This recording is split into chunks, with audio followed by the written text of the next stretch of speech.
Você deseja de fato e de verdade ter uma experiência com Deus ainda esse ano? Então 2015 não chega enquanto sua vida não for destravada. Eu profetizo que esse ano Deus muda a tua vida. Eu profetizo, é palavra de profeta. Sua vida vai mudar ainda esse ano, em nome de Jesus. Aleluias. Agora nós temos a escala. A pastora Jeane vai agora no final acrescentar o seu nome, que não está na escala. Você vai vir orar aqui. Separa o horário, o período, para você vir consagrar aqui dentro do santuário. Tirar o período de oração. Hoje várias pessoas vieram orar. Você vai tirar o seu período de oração, vai vir orar. Aqueles que não vão poder estar aqui, que vão estar orando em casa, nós vamos ter as 3 orações diárias. Pela manhã, à tarde, o meio-dia e à noite. No Salmo 55, abra aí, Salmo 55. Só para dar o respaldo, para poder já você ficar por dentro da campanha. Salmo 55, acho que o verso 17. Pega o microfone e encontra aí alguém. Jesus, no momento mais difícil da sua vida, ele orou 3 vezes, lá no Getsemane. Por 3 vezes ele orou. Em Daniel capítulo 6 diz que Daniel orava a Deus quantas vezes? 3 vezes ao dia. Amém ou não amém? Então olha aqui para mim. A partir de amanhã, você vai ter o seu período da oração pela manhã. Digo amém. Meio-dia. Na hora que você parar para almoçar, meio que você diz: ô bispo, eu trabalho, eu almoço na rua, no restaurante. Arruma um banheiro, arruma um lugar. Ou então antes de você ir até o almoço, lá no trabalho, antes de você sair, arruma um lugarzinho. E tira seu período de oração e diga assim: ó Pai, esse santuário não é mais um, mas é o santuário da mudança da minha vida, Senhor. Eu estou aqui na minha segunda oração. Consagra o santuário, consagra a minha vida, quebra a maldição, me leva a ter uma experiência contigo. Muda a vida do povo que passar naquele santuário, porque o Arão está se consagrando, e os filhos de Arão, e eu faço parte dessa comunidade da fé, eu também estou me consagrando, Senhor. Você vai tirar o seu período de oração pela manhã, o meio-dia e à noite. Tem muita gente que faz o santuário para mudança, mas a mudança não acontece. Tá igual a foto que eu vi no Facebook, né? Colocaram a Dilma de mudança e agora colocaram foi o Aécio no caminhão de mudança. Tem gente que está fazendo a campanha de mudança, mas a mudança não acontece, porque a mudança só acontece fora quando acontece dentro. Você precisa mudar dentro de você, mudar os seus hábitos errados, a mania errada, e dizer: eu vou fazer o santuário direito. Amém ou não amém? Eu vou fazer as 3 orações conforme está na Bíblia. Eu vou me santificar. Eu vou fazer o meu jejum. Me perguntaram os pastores ontem: bispo, todo mundo vai fazer o jejum igual? Eu disse: não, cada um vai fazer conforme a sua estrutura. Amém ou não amém? O jejum nós vamos começar segunda-feira. A oração pode começar amanhã. O jejum segunda-feira você vai começar. Tira uma refeição. Tem gente que vai ficar sem tomar café da manhã. Vai ficar sem tomar o café da manhã. Tem gente que vai tirar o almoço, tem gente que vai tirar a janta, ela vai tirar uma refeição. O que é jejum e o que não é jejum? Você sabe o que é jejum? Jejuar significa abster-se de certos tipos de alimento por um determinado período de tempo para se devotar a Deus. Isso é o que é jejuar.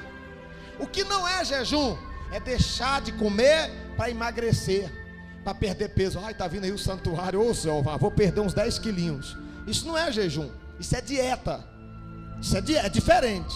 Jejum, eu deixo de alimentar para me dedicar àquele que é poderoso e que pode mudar a minha vida, para dedicar a Deus, consagrar a Deus. Por isso, quem deixa de se alimentar no alimento físico e não alimenta o espírito, não jejuou, fez uma dieta.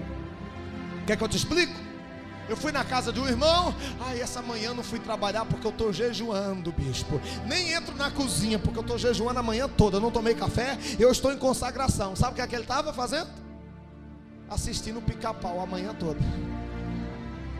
Alimentou o espírito? Então isso não é jejum. Você deixa de comer e vai ficar no Facebook, vai assistindo. Pelo contrário, Se você está alimentando o seu espírito e não está alimentando a carne, então se retire, saia do ambiente, do habitat, vá para um outro lugar e coloca ali o seu rosto na parede, pega uma Bíblia, começa a entoar um cântico de louvor, porque a sua carne não está sendo alimentada, mas o seu espírito está sendo fortalecido em Deus. Você está se fortalecendo no Pai, aí a sua vida muda, aí o jejum funciona. É por isso que tem crente que jejuma, e milagre não acontece. Ele não está jejuando, ele está fazendo dieta. Diga para o seu irmão, diga, faça jejum, não faça dieta. Deu para entender? Então você vai jejuar. Segunda coisa sobre o jejum, uma igreja estava ensinando aí, dizendo assim, jejum tem que ser total. Não engole nem saliva, porque senão quebrou o jejum. Tem que andar cuspindo na rua. Irmão, se engolir a saliva, quebrou o jejum. Não, existem vários tipos de jejum. O jejum ele pode ser total? Pode. Tem passagens bíblicas? Tem. Mas também o jejum pode ser parcial. Parcial. Tem gente que não come, mas ele precisa beber o líquido. Ele está jejuando do sólido. Ele pode beber o líquido. Quem entendeu? Então tem gente que não vai tomar o café da manhã, entre aspas, não vai comer nada pela manhã, mas o seu trabalho é braçal, requer esforço, está muito quente, você vai desidratar, vai adoecer, vai prejudicar o templo do Espírito Santo. Então eu não vou comer nada, mas eu vou beber o líquido. Então eu vou tomar um suco de fruta de preferência, nada daqueles pacotes, porque o seu estômago está vazio e aquilo até fermenta, muito menos aquele mancha pulmão, aqueles que refresco. Aquilo ali, quando você bebe com o estômago vazio, chega a sair fumaça. O pastor Nilson está lembrando aqui, porque é o seguinte, nós tivemos na Bahia uma campanha de jejum, 40 dias com uma refeição, não tinha janta e não tinha café da manhã, era só almoço, 40 dias com almoço. E o apóstolo passou para todos os pastores, e a gente entrou no propósito, 40 dias com uma refeição, para que Deus abençoasse a vida do povo. Aí um pastor do nosso meio, porque todo lugar tem pastor mala, tem ou não tem? Isso tem lugar, todas as camadas da sociedade, todas as fatias da sociedade tem, nas igrejas também tem. Então nós tínhamos um pastor que falou, o bispo disse que não pode comer, porque aí quebra o jejum. Ele chegava em casa, batia o feijão no liquidificador e bebia. É mala, né? Quer dizer, não pode comer, mas o bispo disse que não pode comer, pode beber. Não, o suco, feijão não é suco. Um suco, a água, beba água. Tem gente que vai ficar só na água, vai ficar só na água, amém. Tem gente que vai beber água, vai beber o suco, amém, não vai comer nada. Então tem gente que vai fazer o jejum da meia-noite ao meio-dia. Você precisa jejuar, amém ou não amém? Amém ou não amém? O jejum começa que dia? O que o jejum é? O jejum é o quê? É o abster-se de certos tipos de alimento por um determinado período de tempo, no propósito de se devotar, se consagrar a Deus. É isso. Então no período que a carne não alimenta, é inadmissível o espírito não receber o alimento. Então a carne está sendo alimentada, mas você está ali na palavra e dizendo, nem só de pão viverá o homem, mas de toda a palavra que procede da boca de Deus. Está alimentando o seu espírito. Você sabia que o jejum é um período de fraqueza e de maior tentação? É o jejum. Quando você está jejuando, a carne fica fraca, a carne reclama, você fica nervoso com facilidade. Isso acontece com algumas pessoas. Tem gente que quando está jejuando, acontece de tudo. Ele sai de casa, toma topada, arranca a cabeça do dedo, gente briga com ele no trânsito. O diabo faz de tudo para você quebrar o jejum. Mesmo que você se altere, peça perdão a Deus e continue no jejum, porque o diabo está vendo que você vai ter a tua vitória e ele quer ver você fracassado. Mas não desista, continua no jejum, porque a tua vitória vem no final. É no jejum que a gente vai fazer oração na casa das irmãs, e a irmã prepara aquelas iguarias. Você fala, oh meu Deus, que tentação, irmão, eu não posso, eu estou jejuando. Não acredito. Então, o jejum vai aparecer várias tentações, mas permaneça fiel. O jejum é um período de maior fraqueza na vida do cristão, mas tem uma palavra. Quem quer?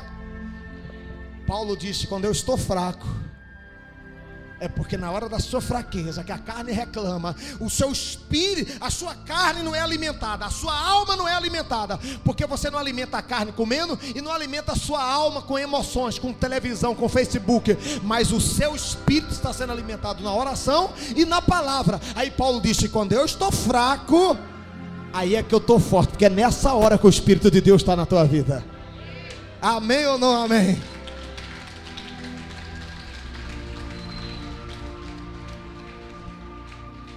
Segundo Reis, capítulo 5. Aí um abraço, Hebreus, capítulo 12. Depois você lê em casa, porque não dá mais tempo.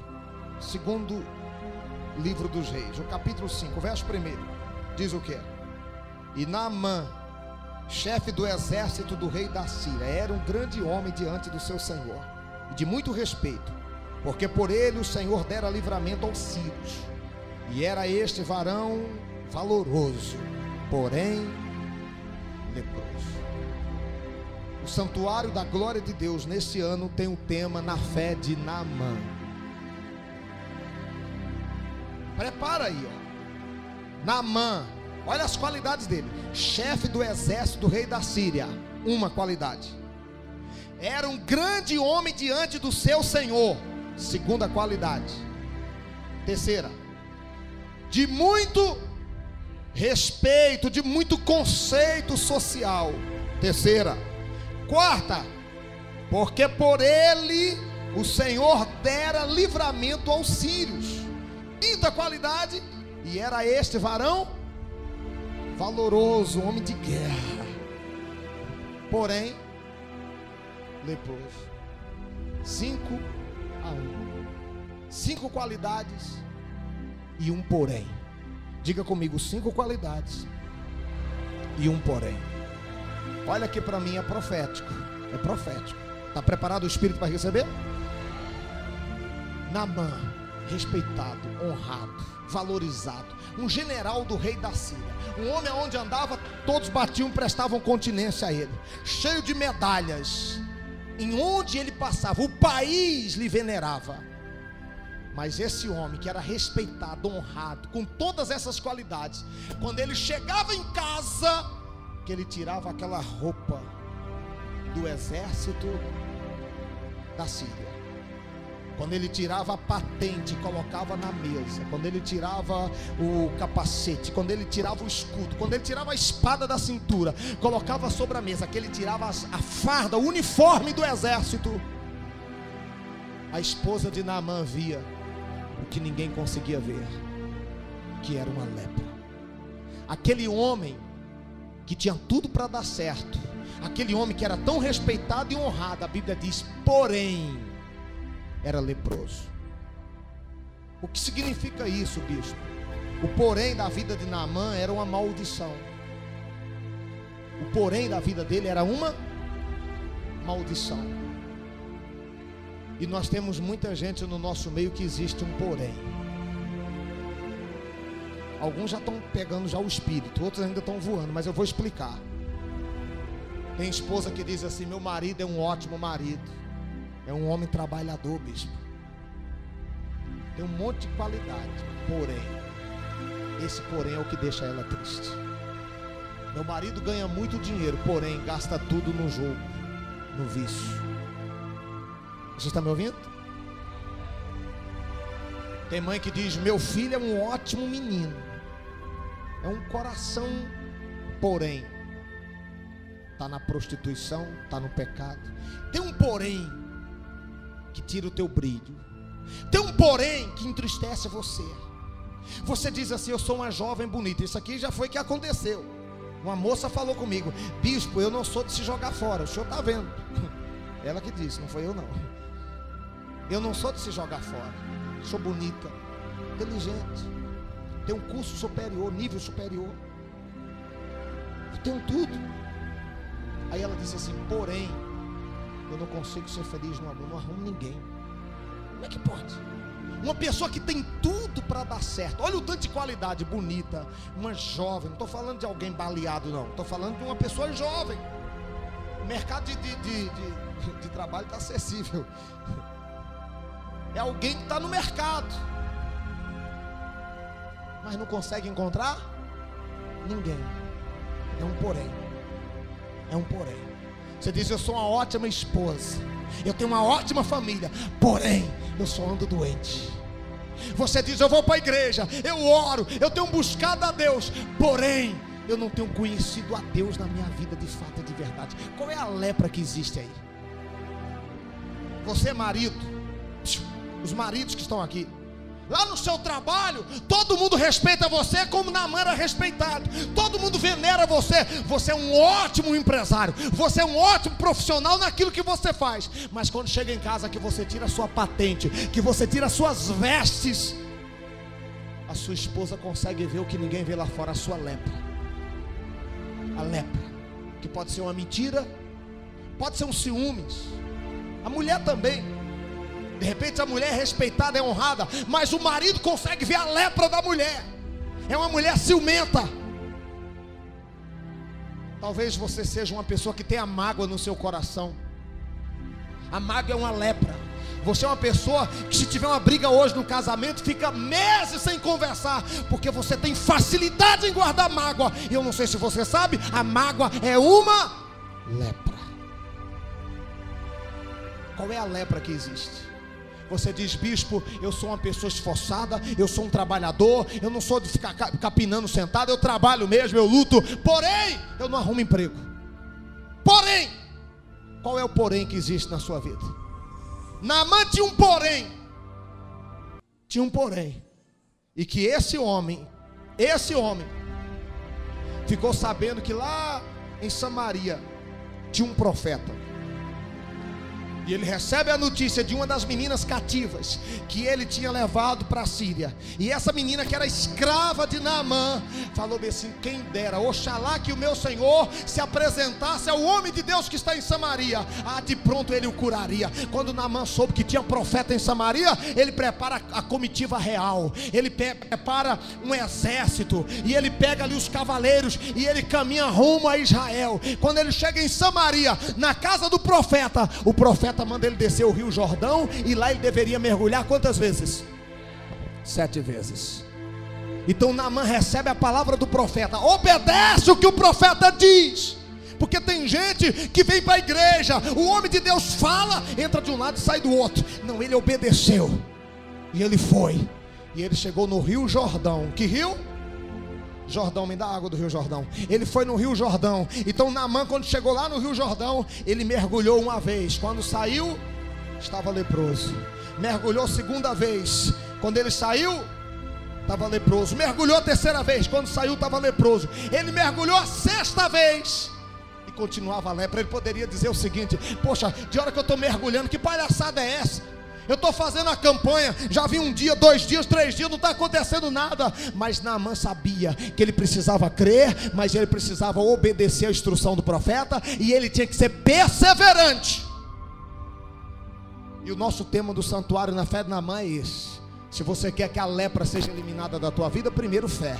Segundo, obedeça a instrução do profeta. Terceiro, seja perseverante. Ele teve que mergulhar quantas vezes?